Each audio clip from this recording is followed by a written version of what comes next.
Hello जी, अस्सलाम वालेकुम, good morning. आज है हमारे पास बहुत ही ज़्यादा इंपॉर्टेंट दिन, क्योंकि आज है हमारे पास सीपीआई डेटा यूएस का, जो कि पाकिस्तानी टाइम के मुताबिक 5:30 बजे आएगा। तो पहले मुझे ये बताओ सब लोग लाइक करके कि आज हम लोग रात को लाइव आएँ, मतलब रात को नहीं, शाम को लाइव आएँ हम लोग, क्योंकि फिर हम उसमें लाइव ट्रेड भी करेंगे, जैसे कि हमने कल भी लाइव ट्रेड की और डेली बेसिस के ऊपर हम लाइव ट्रेड करते हैं। तो आज हम साथ ही साथ सीपीआई मूव को भी कैप्चर करेंगे, और अगर आप लोग बता दें तो इंशाल्लाह हम ज़रूर लाइव आएंगे। बाकी आज की वीडियो का लाइक एम है यहाँ पर 500 लाइक्स का, और 100K के हम काफ़ी ज़्यादा करीब है, मतलब सिर्फ 1800 सब्सक्राइबर्स चाहिए। तो सब लोग सब्सक्राइब कर दो और जल्दी से लेकर जाओ यार 100K की तरफ। तो चलो वीडियो को स्टार्ट करते हैं। अच्छा, एक चीज़ बहुत ज़्यादा कॉमन है, वो ये कि लास्ट टाइम हमारे पास जो सीपीआई डेटा था वो किस दिन था, अगर हम देखेंगे तो वो था हमारे पास 15 जुलाई को, ठीक है। और वो मोर देन एक्सपेक्टेशन आया था, लाइक एक्सपेक्टेड था 2.4 और फोरकास्ट की जा रही थी कि 2.6 आएगा, ठीक है। बट वो 2.7 के। अब सीपीआई डेटा का देखो ना, एक सीन ये है कि सीपीआई डेटा को आप इन्फ्लेशन नंबर्स कह सकते हो। अब सीपीआई डेटा से एक कहानी जुड़ी हुई है, वो है कि यहाँ पर जब तक इन्फ्लेशन नंबर्स 2% के करीब नहीं आएंगे, यहाँ पर इंटरेस्ट रेट्स का नीचे जाना बहुत मुश्किल है, ठीक है। ये चीज़ हमारे पास कही थी पॉवेल ने, मतलब पॉवेल ने ये कहा था, जो यूएस का फाइनेंस मिनिस्टर है, कि हम इन्फ्लेशन नंबर्स को मॉनिटर करेंगे।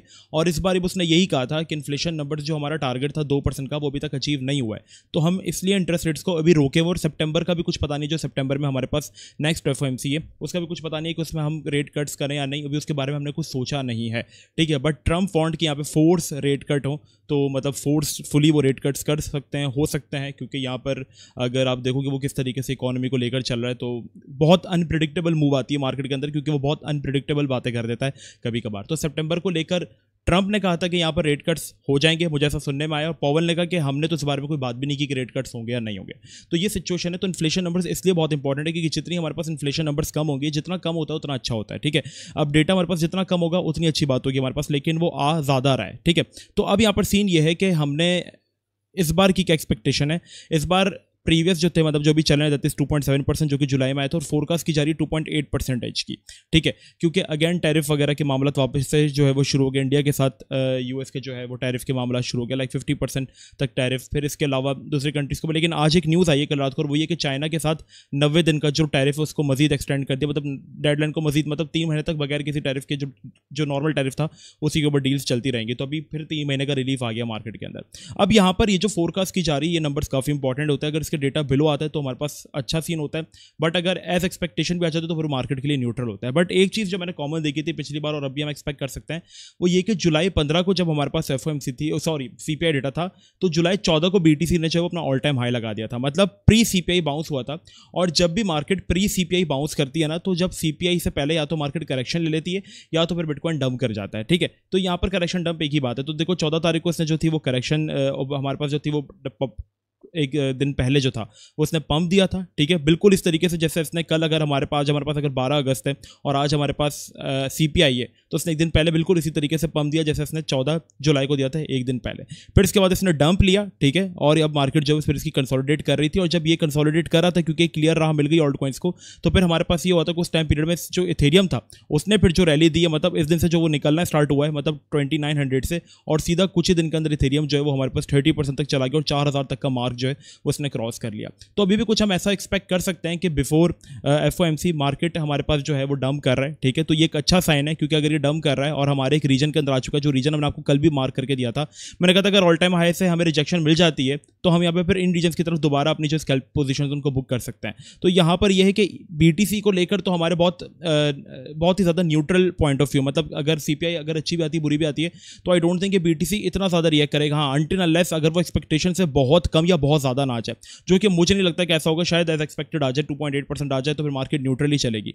अगर ऐसा हो जाता है, क्योंकि मार्केट ने पहले पंप लिया फिर डंप ले लिया, पहले की तरह पंप लिया और उतना ही डंप दे दिया, क्योंकि हुआ ये था ना कि 14 जुलाई को मार्केट 1,17,000 से पंप होने स्टार्ट हुई थी, ऑल टाइम हाई लगाया था और वापस वहीं पर आ गई थी, फिर इसके बाद कंसोलिडेट कर रही थी। तो अभी भी यही हुआ कि बिफोर सीपीआई मार्केट जो है, और ये जो डंप था ना, ये भी हमारे पास सीपीआई से पहले ही आ गया था, ठीक है। ये मैं आपको बता दूं, ये डंप हमारे पास सीपीआई से पहले ही आ गया था। जिस तरह अभी आया ना कि मार्केट ने जितना बाउंस लिया उतना ही डंप ले लिया बिफोर सीपीआई। अब सीपीआई पे मार्केट अगर कंसोलिडेट करता है, बीटीसी यहाँ पर हमारे पास बीटीसी 1,15,000 तक बिल्कुल सेफ है, ठीक है। अगर हमारे पास बीटी वापस कंसोलिडेट करता है तो फिर हम यही चीज़ एक्सपेक्ट कर सकते हैं, क्योंकि डोमिनेंस हमारे पास देखेंगे बीटीसी की तो कंटिन्यूसली हमारे पास डाउन ट्रेंड की तरफ जा रही है, और वो रिजेक्शन में बिल्कुल वीक नजर आ रही है, क्योंकि इसको भले बाउंसेस मिल तो रहे हैं, लेकिन जिस तरीके की रिकवरी इसने यहाँ पर दी थी, यहाँ पर दी थी या यहाँ पर दी थी, दोबारा ऐसी रिकवरी दिखा नहीं रही बीटीसी की डोमिनेंस, ठीक है। और यहाँ पर अगर आप जाकर देखोगे तो ये बिल्कुल अपने लास्ट सपोर्ट के ऊपर बैठी हुई है। तो यहाँ से अगर बीटीसी कंसोलिडेट करता है, न्यूट्रल सीपीआई आती है, तो अगैन हम देखेंगे कि मनी रोटेशन दोबारा ईद की तरफ होगा, जैसे लास्ट वीक हुआ था। और हमारे पास जो है वो मे बी पॉसिबल CPI के वक्त जो है 1-2 घंटे के बीच में मार्केट ऊपर नीचे की रैलीज दे, जो कि मार्केट का एक काम है देना, और उसमें ईथ आ जाए 3-4% नीचे,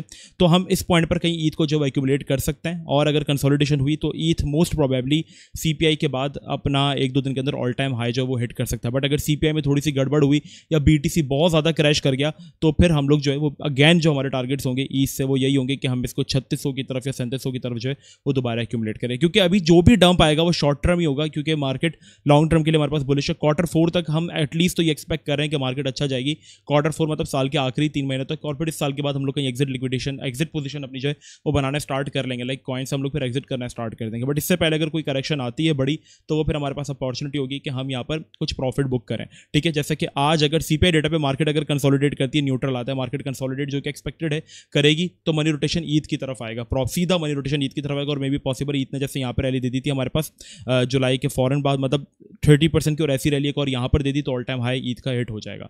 बट अगर CPI डेटा बहुत ज़्यादा ऊपर नीचे आ जाता है, मतलब एक्सपेक्टेशन से बहुत ज़्यादा आ जाता है, तो फिर मार्केट जो है वो करेक्शन ले सकती है, और इसमें फिर हम ईद को एक्सपेक्ट करेंगे कि वो 3600 की तरफ आ जाए, तो वहाँ पर हम बाइंग करेंगे। ये हमारे सिनेरियो टोटल ऑल्ट कॉइन से लेकर अभी तो यही हमारे पास अपडेट है। और CPI का जो डेटा होता है वो बहुत ज़्यादा अनप्रिडिक्टेबल भी होता है, तो इसको हम लाइव बैठ के चीज़ों को जो वो ज़्यादा अच्छे से कवर करेंगे। बट अभी ये है कि हमारे पास डेटा जो है वो आने का है, सिचुएशन बिल्कुल पहले की तरह फॉलो होते हुए हमें नजर आ रही है। जैसे कि बिफोर CPI हमने क्या देखा था, मार्केट के अंदर बाउंस आया था, और इससे एक दिन पहले CPI वाले दिन ही मार्केट ने जो थी वो करेक्शन ले ली थी, उतनी करेक्शन ली थी जितना बाउंस आया था। और अभी भी ये हुआ कि CPI से एक दिन पहले हमने बाउंस देखा था और उतनी करेक्शन ले ली जितना हमारे पास बाउंस आया था। और इसके बाद कंसोलिडेशन हुई थी तो ऑल्ट्स में अच्छा मनी रोटेशन आया था। तो अभी भी कंसोलिडेशन अगर होती है और उसमें बीच आपको ईथ अगर शॉर्ट टाइम पीरियड के लिए मैं बता रहा हूँ, अगर आपको करेक्शन लेते हुए मिल जाता है कहीं ना कह रहा हूँ, तो ये आपके पास फिर बाइंग जोन्स होंगे स्कैल्पिंग के लिए 4000 या 4100 के बिलो कहीं पे भी फिर आप इसको बाय कर सकते हो। बट अगर एक बड़ी करेक्शन आ जाती है, BT से अपने रीजन्स को होल्ड नहीं कर पाता है, तो फिर आप वही प्लान करना कि 3600-3700 की तरफ अपनी बाइंग प्लान कर सकते हो, एक बड़ी बाइंग प्लान कर सकते हो। यहाँ पर हम स्कैल्प के लिए हमारा आज का रीजन ये रहने वाला है ईद को लेकर। और अगर ईद बाउंस करता है तो मनी रोटेशन हमारे पास फिर ऑल्ट्स की तरफ भी अच्छी होती है, जिसमें हमारे पास फिर मेन प्रायोरिटी जो होगी वो सोलाना रह सकती है, क्योंकि सोलाना ने एक अच्छी करेक्शन ली है, तो सोलाना एक अपने अच्छे जोन में भी है। तो अगर मनी रोटेशन हमारे पास आता है ऑल्ट्स की तरफ तो फिर सोलाना बहुत अच्छी जगह पर है। सोलाना के अंदर एक प्लान जो है वो बाय प्लान बन सकता है। चेन लिंक थोड़ा सा बाउंस करे तो चेन लिंक के अंदर एटलीस्ट भी हमें 19.5 का वेट करना पड़ेगा किसी भी किस्म के स्कैल्प के लिए। तो भी स्कैल्पिंग लाइक नहीं है सेटअप। एक स्विंग बिल्ड किया था हमने इसके अंदर जो कि हमारा बहुत अच्छा चला गया। लास्ट वीक जब मैंने आपको ट्रेड दिया था वो माशाल्लाह बहुत अच्छे तरीके से परफॉर्म हो गया, 40% लिंक जो है वो पंप है। बाकी ये है कि हम लोग यहाँ पर ENS के अंदर अपना बाय प्लान कर सकते हैं, क्योंकि ENS भी बहुत अच्छी जगह पर है और ये लेयर 2 भी ईद का, तो ये बहुत अच्छा परफॉर्म कर सकता है। अगर मार्केट के अंदर छोटी सी भी करेक्शन आती है तो ENS को हम पकड़ सकते हैं इस पॉइंट पे, क्योंकि ENS क्या कर रहा है, विक्स बहुत अच्छी दे रहा है, लाइक 10% की 12% की। तो यहाँ पर आपका एक स्कैल्प बिल्ड हो सकता है, ठीक है। न्यूट्रल CPI डेटा पे हमारा एक स्कैल्प यहाँ पे इस पॉइंट पे बिल्ड हो सकता है, तो हम ENA के अंदर अपनी नजर रखेंगे। तो ये कुछ हमारे पास नॉर्मल अपडेट्स थी, ठीक है। बाकी इंशाल्लाह आपसे 5:30 बजे मिलते हैं। सारे लाइक करके बताओ, कमेंट्स में बताओ लाइव करनी है या नहीं। तो लाइव फिर हम ट्रेड भी करेंगे, जो सिचुएशन है उसको हम फॉलो भी करेंगे, और फिर साथ बैठकर हम लोग जो है वो मार्केट को भी देख लेंगे कि किस तरीके से चीज़ें जो है वो रिएक्ट कर रही हैं। अपना बहुत ही ज़्यादा ख्याल रखिएगा। मिलते हैं आपको 5:30 बजे। जब तक के लिए अस्सलाम वालेकुम व रहमतुल्लाह।